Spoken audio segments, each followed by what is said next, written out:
परिस्थितीपेक्षा एक वेळेस मला लोकांनी जास्त मारलेलं आहे.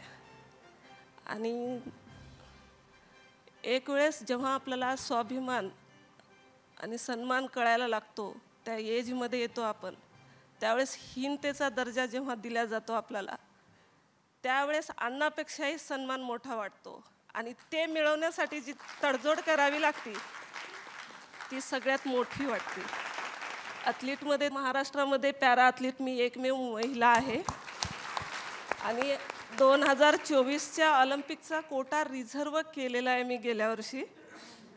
आणि माझी ही इच्छा आहे की महाराष्ट्रासाठी नक्कीच पॅरा ऑलिम्पिकचं पहिलं मेडल मी द्यावं. खऱ्या अर्थानं तुम्ही समाजामधलं एक उदाहरण आहात. अनेकदा आम्हाला राजकीय क्षेत्रामध्ये कार्यरत असल्यामुळे अनेक व्यासपीठ मिळतात. कदाचित ते पदामुळेही मिळत असतील, कदाचित कर्तृत्वामुळेही मिळत असतील, पण तुम्हाला जे व्यासपीठ मिळतं हे तुमच्या केलेल्या संघर्षामुळे आणि कर्तृत्वामुळेच मिळतात.